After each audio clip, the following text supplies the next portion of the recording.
সকাল সকাল কোথায় যাচ্ছ তুমি? অনেকদিন হয়ে গেল বোনের বাড়ি যাওয়া হয়নি, আর ওদেরকে কিছু দেওয়াও হয়নি, তাই আমি যাব আর ওদেরকে কিছু দিয়ে আসবো। সোজাসুজি বললেই তো হয়, টাকা দিয়ে আসতে যাচ্ছ। আজকের পর থেকে তোমার বোনকে আর 1 টাকাও দেওয়া হবে না। তুমি যা বলো আর তাই বলো, আমার বোনের ব্যাপারে কিছু বলবে না। তুমি কি চাও আমার বোনের সাথে সম্পর্ক আমি নষ্ট করে ফেলি? আমি অত কিছু জানি না। তুমি যদি আর 1 টাকা ওদেরকে দাও, আমি বাপের বাড়ি চলে যাব। আজকে কিন্তু তুমি অনেক বড় বড় কথা বলছো। আমার জায়গায় যদি অন্য লোক থাকতো তাহলে তোমার মজা বুঝিয়ে দিত। ভাই তুমি?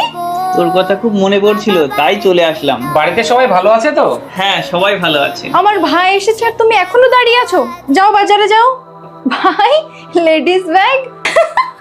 লোকে তো তোমার মজা ওড়াবে। কালকে কলকাতায় গিয়েছিলাম, এই ব্যাগটা খুব পছন্দ হয়েছিল, তাই তোর জন্য নিয়ে আসলাম। ভাই, ব্যাগটা তো খুব সুন্দর। শালা সাহেব, নিশ্চয়ই তোমার ওয়াইফের কাছ থেকে লুকিয়ে এনেছো। লুকিয়ে লুকিয়ে আনবো কেন? আমি তো সবার সামনে দিয়েই নিয়ে এসেছি। তাহলে নিশ্চয়ই তোমার বোনকে এখন লুকিয়ে লুকিয়ে টাকা দিয়ে যাবে, যাতে তোমার বউ জানতে না পারে। আরে ভাই, তুমি এসব কি কথা বলছো? আমি কষ্ট করে ইনকাম করি, আমার ইনকামের টাকায় আমি সংসার চালাই, তাহলে আমার ওয়াইফের থেকে লুকিয়ে কেন দেবো? আজকে তো তোমাকে অনেক খুশি লাগছে, কারণ তোমার ভাই তোমার সাথে দেখা করতে এসেছে। আর এই ভাই যদি তার বোনের সাথে দেখা করতে যায়, তখনই তোমার রাগ হয়ে যায়। কি হয়েছে জিজু? কি হয়েছে বোন? শালা সাহেব, আমার বোনের সাথে যদি আমি দেখা করতে যাই, এর সহ্য হয় না। যদি কোনো গিফট নিয়ে যাই তাহলে রেগে যায়। বোন, তোর কাছ থেকে আমি এটা আশা করিনি। একটা কথা মাথায় রাখিস, যদি তুমি কোনো ভাই বোনের মধ্যে সম্পর্ক নষ্ট করো, তাহলে সবার আগে তোমার সম্পর্ক নষ্ট হবে। কোনো ভাইকে তার বোনের থেকে দূরে সরিয়ে দিলে, তাহলে সবার আগে তোমার ভাই তোমার থেকে দূরে সরে যাবে। এটাই সমাজের নিয়ম। আমার ভুল হয়ে গিয়েছে ভাই। ভাইয়া, কি ব্যাপার, হঠাৎ করে আসলি যে? ভাইয়া, আমি ঝগড়া করে চলে এসেছি। আজ থেকে এখানেই থাকবো। আচ্ছা ঠিক আছে, যা লাগেজটা রেখে দে। আর হ্যাঁ, অনেকদিন হয়ে গেল তোর হাতের চা খাইনি। যা ফটাফট 2 কাপ চা করে নিয়ে আয়।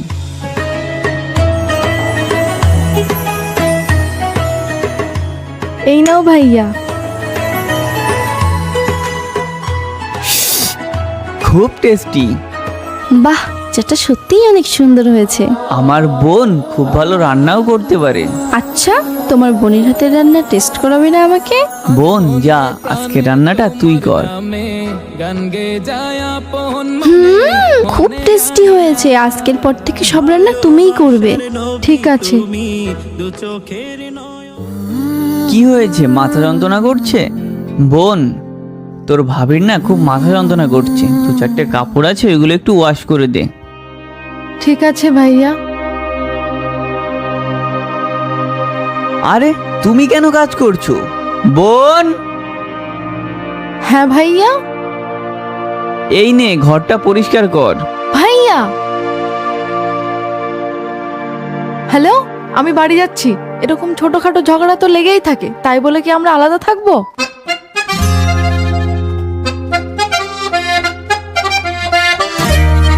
বোন হোক বা মেয়ে, যখনই ঝগড়া করে চলে আসে তাকে কখনোই প্রশ্রয় দেওয়া উচিত নয়।